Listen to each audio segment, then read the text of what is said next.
അസ്സലാമു അലൈക്കും. ഇതൊക്കെ സുഖമല്ലേ? സുഖമാണെന്ന്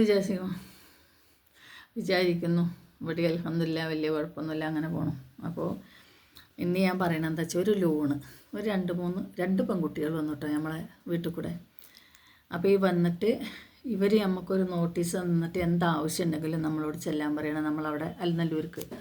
ഇതാണ് ആ നോട്ടീസ്.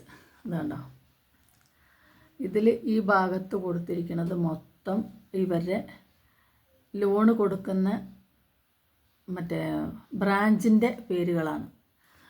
ആ ബ്രാഞ്ചിൻ്റെ പേര് ഞാനൊന്ന് പറഞ്ഞുതരാം കേട്ടോ. അതിന് അൽനല്ലൂർ, കൊല്ലങ്കോട്, മഞ്ചേരി, വണ്ടിത്താവളം, പയ്യന്നൂർ, വാണിയംകുളം, പത്തിരിപ്പാല, പടിഞ്ഞാറമ്പറം, കൊല്ലങ്കോട്, പാലക്കാട് മെയിൻ, പാലക്കാട് ടൗൺ, മണ്ണാർക്കാട്, ആലത്തൂർ, നെന്മാറ, മഞ്ചേരി.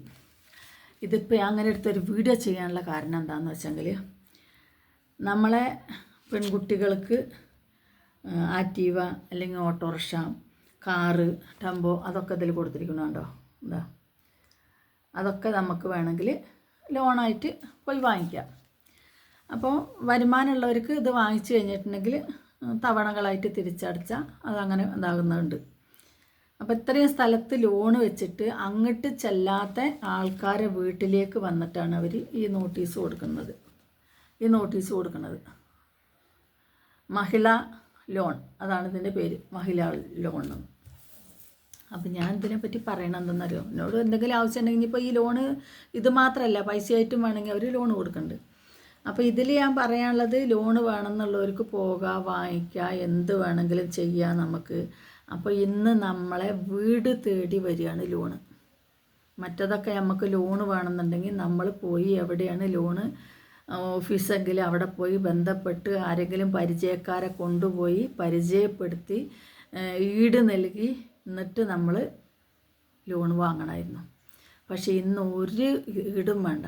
നമ്മൾ ലോൺ എടുക്കാൻ പോകുമ്പോൾ നമ്മൾ ആധാർ നമ്പർ മാത്രം കൊണ്ടേ കൊടുത്താൽ മതി, നമുക്ക് ലോണ് കിട്ടും.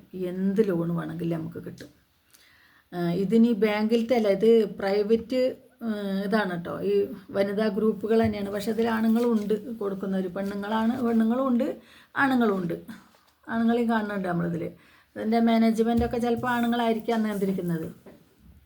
അപ്പോൾ ലോണിനോട് താല്പര്യമുള്ള കൂടുതൽ ആൾക്കാരുള്ള കാലഘട്ടമാണ് നമ്മളെ കാലഘട്ടം. കാരണം ലോൺ എടുക്കുക, എന്നിട്ട് അത് അടയ്ക്കാൻ പറ്റാതെ വരിക, വീട് ജപ്തിയാകുക, ആത്മഹത്യ ചെയ്യുക, ഇതെല്ലാം എടുത്തിട്ട് ആത്മഹത്യ ചെയ്യുക.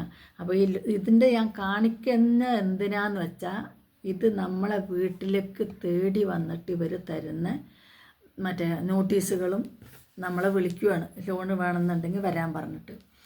അപ്പോൾ നമ്മൾ പണ്ടൊക്കെ ലോൺ എടുക്കാൻ വേണ്ടി ഞാൻ ആ നേരത്തെ പറഞ്ഞ മാതിരിയുള്ള സംഭവങ്ങളൊക്കെ ചെയ്യേണ്ടിയിരുന്നു. ഇപ്പോൾ അതിൻ്റെ ഒന്നും ആവശ്യമില്ല. നമ്മൾ ചെന്ന് കഴിഞ്ഞാൽ നമുക്ക് ലോണായി.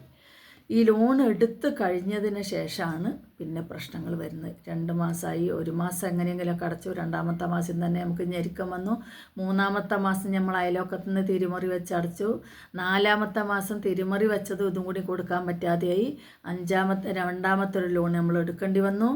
എങ്ങനെയായി ലോണിൻ്റെ മേലെ ലോണായി. കുടുംബത്തിലിരിക്കണ ഭാര്യയും ഭർത്താവും മക്കളും ഊണുമില്ല, ഉറക്കമില്ല, സ്വസ്ഥതയില്ലാതെ കണ്ട് കുറച്ച് കാലം അങ്ങനെ ജീവിച്ച് കഴിയുമ്പോൾ ഇതിനടയ്ക്കാൻ 1 ലോൺ എടുത്ത് 2 ലോൺ എടുത്ത് അവിടുന്നും എടുത്ത് നിവൃത്തിയില്ല, നിക്കക്കള്ളി ഇല്ലാതെ ആകുമ്പോൾ ആത്മഹത്യയിലേക്ക് പോകുന്ന പ്രവണത വരുന്നത്.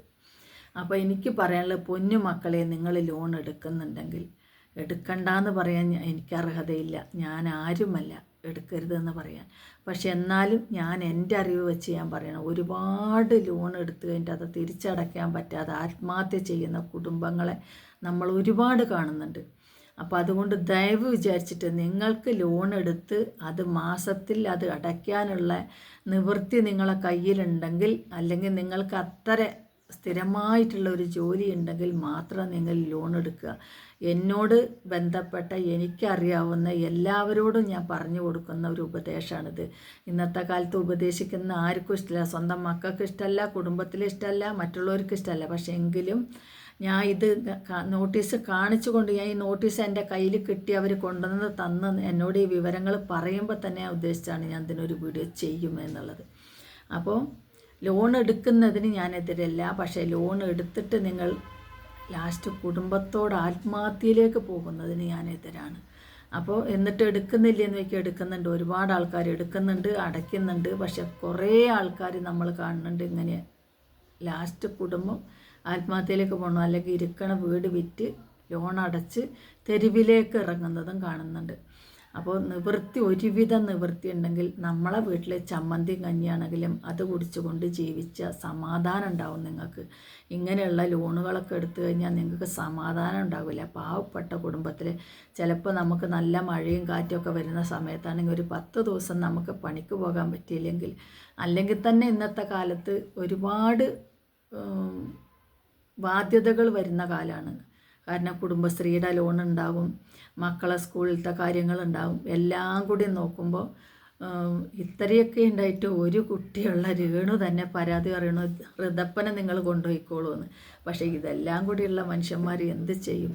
അപ്പോൾ അതുകൊണ്ട് വീഡിയോ ഞാൻ നിർത്തുന്നു. കഴിയണതും നിങ്ങളെക്കൊണ്ട് അടയ്ക്കാൻ പറ്റുന്ന ചെറിയ ലോണുകൾ എടുക്കുക. കാരണം ആരും എടുത്തിട്ട് കഷ്ടപ്പെടുന്നതും നാളെ ഒരു ആത്മഹത്യയെക്കുറിച്ച് കേൾക്കാതിരിക്കാനും വേണ്ടിയിട്ടാണ് ഞാൻ അങ്ങനെ ഒരു വീഡിയോ ചെയ്തത്. അപ്പോൾ ഞാൻ പറഞ്ഞതിലോ ചെയ്തതിലോ എന്തെങ്കിലും ഒരു തെറ്റുണ്ടെങ്കിൽ എന്നോട് ക്ഷമിക്കുക, പൊറുക്കുക. എനിക്കറിയുന്ന ഒരു ഇത് ഞാൻ പറഞ്ഞെന്ന് മാത്രമേ ഉള്ളൂ. ഒരുപാട് കുടുംബങ്ങൾ അങ്ങനെ കാണുന്നതുകൊണ്ട് ഞാൻ പറഞ്ഞതാണ്. തെറ്റുണ്ടെങ്കിൽ ക്ഷമിക്കണം. അസ്സലാമു അലൈക്കും.